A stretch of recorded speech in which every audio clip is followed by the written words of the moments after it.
rain in Seattle didn't just fall. It felt like it was trying to wash the city gray, soaking into the bones of anyone unlucky enough to be standing outside the Department of Social Services. Caleb stood by his rusted Ford pickup. The engine was still ticking as it cooled. He was trying to shield a small, shivering girl with his denim jacket. Mia was 7 years old, but in that moment, buried under the oversized jacket, she looked no older than 4. Her eyes were wide, darker than the storm clouds above. They were fixed on Caleb's face. She wasn't crying. That was the worst part. She had stopped crying 3 weeks ago, right after the accident that took her mother, Caleb's sister. Now there was just a hollow silence where her laughter used to be. Caleb crouched down so he was eye level with her. His knees cracked, a sound lost in the downpour. He reached out, his hands stained with grease that no amount of scrubbing could fully remove, and tucked a stray curl behind her ear. "You have to be brave for me, okay?" He whispered it. "It's just for a few days. Just until the judge signs the papers. Then you're coming home to the cabin. We'll finish the treehouse." Mia nodded, but her small hand gripped his thumb with a strength that betrayed her terror. She was holding on as if letting go meant falling off the edge of the world. The heavy metal door of the building swung open. A woman in a beige raincoat stepped out. Miss Sterling, the social worker. She held a clipboard against her chest like a shield. She didn't look at Caleb's eyes. She looked at his boots. They were work boots, scarred by gravel and oil, held together by duct tape on the left toe. She looked at his flannel shirt, frayed at the collar. She looked at the truck behind him, a vehicle that had seen better decades, let alone better days. "Mr. Thorne," she said. Her voice cut through the sound of the rain. "It's time. The Foster family is waiting inside. We can't keep them." Caleb swallowed a lump of jagged glass in his throat. "She doesn't know them, Miss Sterling. She's scared. Can't I just walk her in, sit with her for a minute?" Miss Sterling sighed, a short, impatient puff of air. "We've been over this. The hearing is on Friday. Until then, she remains in state custody. It's better to make the break clean. Prolonging it only causes more trauma." Trauma. The word tasted bitter. Taking a grieving child away from the only blood relative she had left. That was the trauma. But Caleb didn't have the vocabulary to fight the bureaucracy. He was a mechanic. He fixed broken engines, not broken systems. He looked back at Mia. "Go on, sweet pea. Miss Sterling is going to take you inside where it's warm. I love you. Do you hear me? I love you more than the moon." Mia's lip trembled. She released his thumb, finger by finger. It felt like she was tearing his heart out of his chest. She turned and walked toward the beige coat, her small sneakers splashing in the puddles. She didn't look back. She couldn't. Caleb stood in the rain long after the heavy door clicked shut. The water dripped off his beard, mixing with the hot, angry tears he refused to wipe away. He looked at his hands. Rough, calloused, empty. They said he was too poor. They said his cabin was too small. They looked at his bank account, which hovered just above zero after paying for his sister's funeral, and they decided he wasn't enough. He climbed into his truck, the door creaking in protest. He slammed his fist against the steering wheel. Once, twice, until his knuckles throbbed. He had 3 days to prove to a judge that love was a currency worth more than money. But in a world built on appearances, Caleb knew he was already fighting a losing war. The drive back to the cabin was a blur of wet asphalt and winding mountain roads. Caleb lived 40 minutes outside the city, up where the air was thin and the cell service was non-existent. It was a humble place, a 2-room structure made of cedar logs he had cut and sanded himself. To the state of Washington, it was a shack. To Caleb and his late sister, it had been a sanctuary. He pushed open the front door. The silence hit him harder than the noise of the city. The cabin smelled of pine sawdust and the cinnamon oatmeal he had made for Mia that morning. The bowl still sat half-eaten on the small wooden table. He walked over to the corner of the room where he had set up a makeshift bedroom for her. A small mattress on the floor, covered in a quilt his grandmother had stitched. A stack of coloring books, and there, sitting on the pillow, was her stuffed rabbit, Mr. Floppy. She had forgotten him. Caleb picked up the worn toy. He buried his face in the soft fabric. It smelled like baby shampoo and innocence. A guttural sob ripped through his chest, echoing off the timber walls. He sank to the floor, clutching the rabbit, his back against the rough wood. He wasn't a beggar. He worked 60 hours a week at the local auto shop. He put food on the table. He kept the heat on. But the state required financial stability. They required a separate bedroom. They required a savings account with commas in it. He thought about the phone call he had received yesterday. A lawyer he couldn't afford had told him plainly. "The judge assigned to your case is Judge Harrington. He's old school, conservative. He likes traditional families with white picket fences. You're a single man living in the woods, Caleb. It's an uphill climb." Caleb stood up. He wiped his face with his sleeve. He walked over to a loose floorboard near the wood stove. He pried it open with the edge of a screwdriver. Underneath, wrapped in oilcloth, was a small metal box. He stared at it for a long time. Inside that box was a life he had walked away from 10 years ago, A life of glass skyscrapers, boardrooms, and seven-figure bonuses before the stress broke him. Before he realized that building towers for billionaires was leaving his soul empty. He had changed his name, moved to the mountains, and become a mechanic to feel the grease and the earth, to feel real. He had sworn never to go back. He had sworn that money was a poison that rotted families from the inside out, just like it had done to his parents. But now the lack of it was stealing his niece. He opened the box. Inside lay a single, heavy signet ring and a folded document with a bank routing number that hadn't been touched in a decade. "I'm sorry. Sarah," he whispered to the memory of his sister. "I promised I'd live simple. I promised I wouldn't let the money touch us, but I can't lose her." He didn't take the money, not yet. His pride was a stubborn thing, a rusted bolt that wouldn't turn. He wanted to win this on his own merits. He wanted the judge to see him. Caleb the man, not Caleb the account number. The next morning, 2 days before the hearing, Miss Sterling arrived for the home inspection. She drove a pristine sedan that looked terrified of the gravel driveway. Caleb had spent the entire night scrubbing. The cabin was spotless. He had even hung a sheet to create a partition, making a separate room for Mia. Miss Sterling walked in. Her nose twitched as if she smelled something rotting. She ran a finger over the handmade wooden table. "It's rustic." She said the word with disdain. She looked at the wood stove. "Is that your only heat source?" "It keeps us warm," Caleb said. His hands were clasped behind his back to hide the grease stains. "I chopped 3 cords of wood for the winter. We won't freeze. It's not about freezing, Mr. Thorne. It's about standard of living." She made a note on her clipboard. "The Foster family, the Vanderbilts, they have a heated pool. Mia would have her own suite, private tutors. Do they love her?" Caleb asked the question quietly. Miss Sterling stopped writing. She looked up. Her expression was pitying but cold. "They can provide for her." In the eyes of the court, stability is love. She left 10 minutes later. Caleb watched her dust cloud settle. He knew what that report would say. Unsuitable, impoverished. He looked down at his boots. He needed a suit. He needed a haircut. He needed a miracle, or maybe he just needed to tell the truth. But the truth was dangerous. Friday morning arrived with a biting chill. The sky was a hard, brilliant blue, indifferent to the misery unfolding below. The county courthouse stood in the center of town. A massive structure of granite and marble, designed to make anyone walking up its steps feel small. Caleb arrived early. He had gone to a thrift store and found a charcoal suit. It was a size too big in the shoulders and tight in the waist, and it smelled faintly of mothballs, but it was clean. He had trimmed his beard, though he couldn't hide the weathering on his face. The lines etched by sun and wind that marked him as a laborer. He sat on a wooden bench in the hallway, his knees bouncing nervously. Down the hall, he saw them, the Vanderbilts. They looked like they had walked out of a catalog for luxury resort wear. The husband was tall, wearing a tailored navy suit that probably cost more than Caleb's truck. The wife wore pearls and a cashmere sweater, her hair perfectly coiffed, and walking between them looking smaller than ever was Mia. She wore a stiff, frilly dress that looked uncomfortable. Her hair was pulled back tight. When she saw Caleb, her face lit up like a sunrise. "Uncle Caleb," she cried out, trying to run to him. The woman, Mrs. Vanderbilt, caught Mia's shoulder with a firm, practiced grip. Now, Mia, stay close. We don't want to wrinkle your dress before the judge sees you." Mia stopped. Her shoulders slumped. She looked at Caleb with desperate eyes. Caleb stood up, his heart hammered against his ribs. He walked over, ignoring the glare from Mr. Vanderbilt. "Hey, monkey." Caleb crouched down. "You look fancy." "I hate it," she whispered. "The shoes hurt, and it smells like lemons at their house. Everything smells like lemons. Excuse me." Mr. Vanderbilt stepped between them. He was a handsome man, but his eyes were flat, devoid of warmth. "I think it's best if you keep your distance, Mr. Thorne. This is confusing for the child. We want a smooth transition." "She's not a transaction," Caleb said. He stood up to his full height. He was an inch shorter than Vanderbilt, but he was broader, built of muscle earned from lifting engines. "She's my niece." "She's a ward of the state," Vanderbilt corrected smoothly. "And frankly, looking at you, you're doing her a disservice by dragging this out. Let her have a life, man. What can you give her?" "A shack in the woods. I can give her a home," Caleb said, his voice shaking with suppressed rage. "Order." The bailiff's voice boomed from the courtroom door. "All parties for the Thorne adoption, please enter." They filed in. The courtroom was cavernous, smelling of old paper and furniture polish.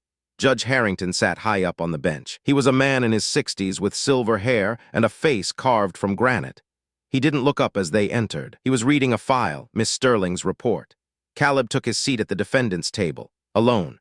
The Vanderbilts sat at the other table, flanked by a high-priced attorney who was already smiling. "Case number 492. Judge Harrington rumbled. Placement of minor child, Mia Thorne." He looked over his reading glasses, first at the Vanderbilts, giving a polite nod, then at Caleb. His gaze lingered on the ill-fitting thrift store suit, the rough hands resting on the table. The judgment was instantaneous.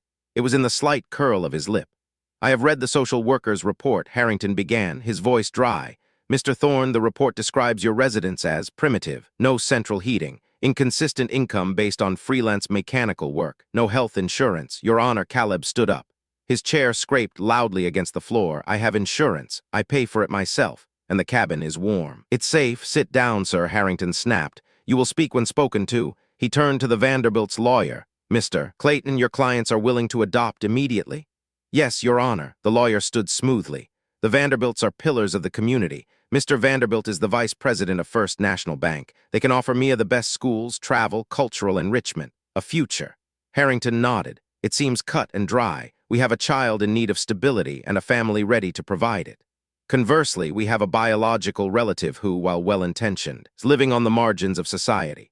Caleb felt the room spinning. It was happening. They were erasing him. They were erasing his sister's wish. He looked at Mia. She was staring at her lap, tears silently dripping onto the stiff, frilly dress. Your Honor. Caleb said it, his voice breaking. Please, she's my blood. You can't just sell her to the highest bidder. Watch your tone, Harrington warned. His eyes narrowed. This is not about selling. It is about the best interest of the child.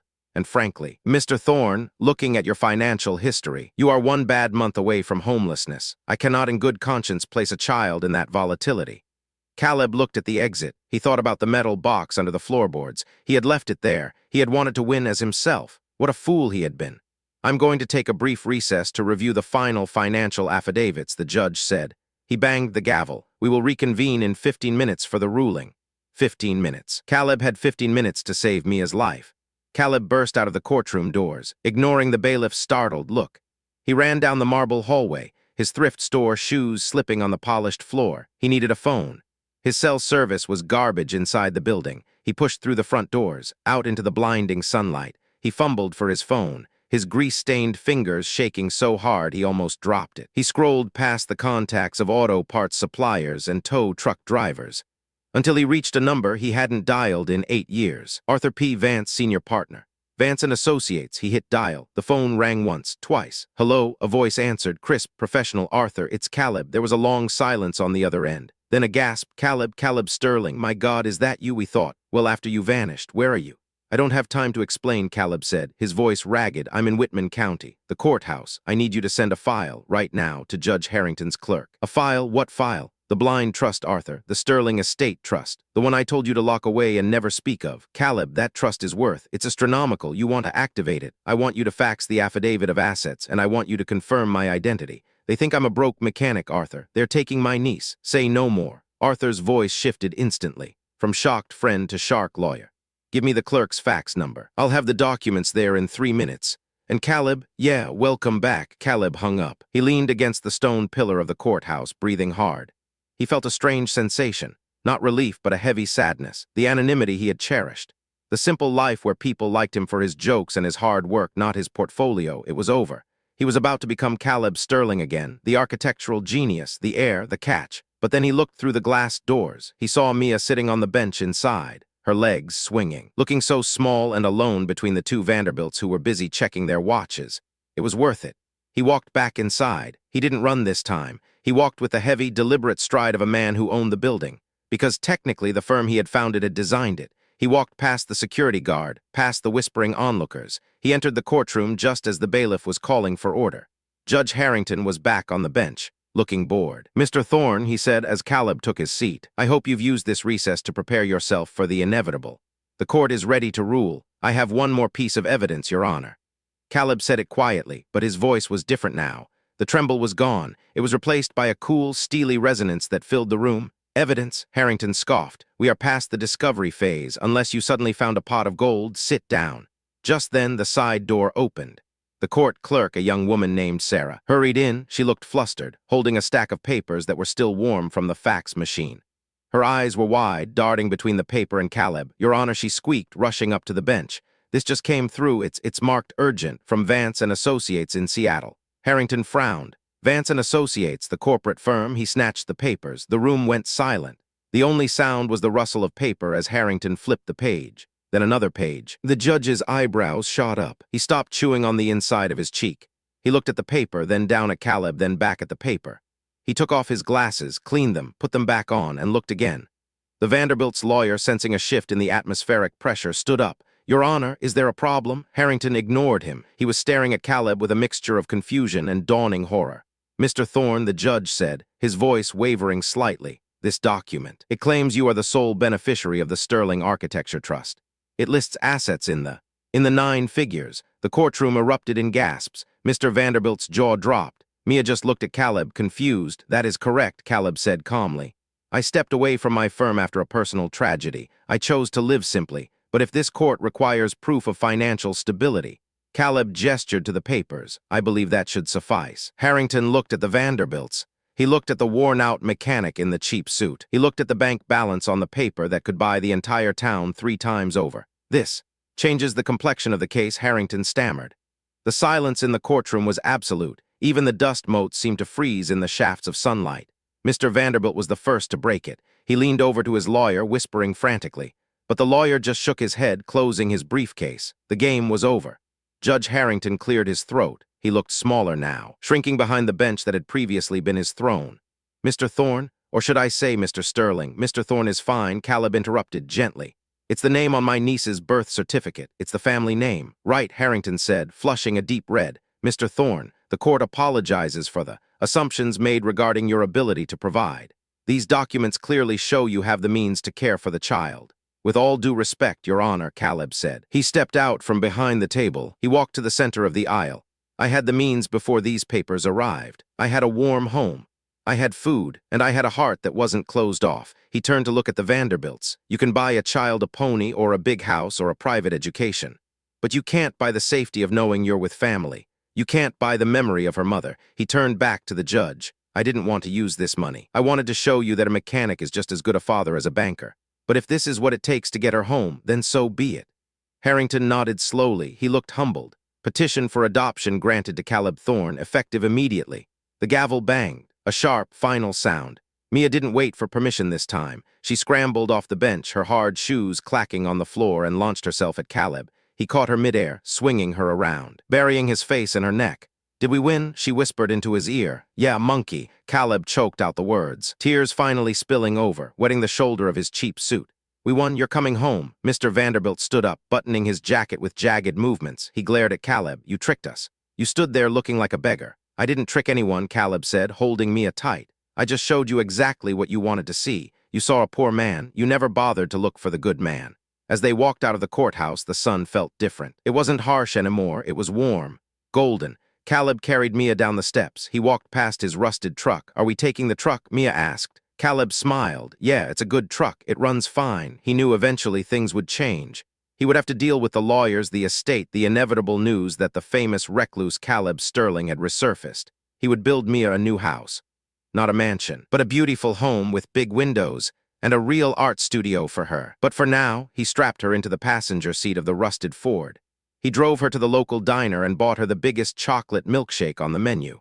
They sat in a booth with taped vinyl seats, laughing as Mia got whipped cream on her nose. To the people in the diner, they looked like a mechanic and his niece celebrating a small victory. No one saw the millions in the bank. No one saw the architectural genius. They just saw love. And for the first time in a long time, Caleb realized that was the only wealth that actually mattered. The judge had dismissed him as poor. But as Caleb looked at Mia's smiling face, he knew the truth. He was the richest man in the world. Thanks for watching. If this story touched your heart, please hit that subscribe button and visit the channel for more real-life stories about justice, love, and the moments that define us. See you in the next video.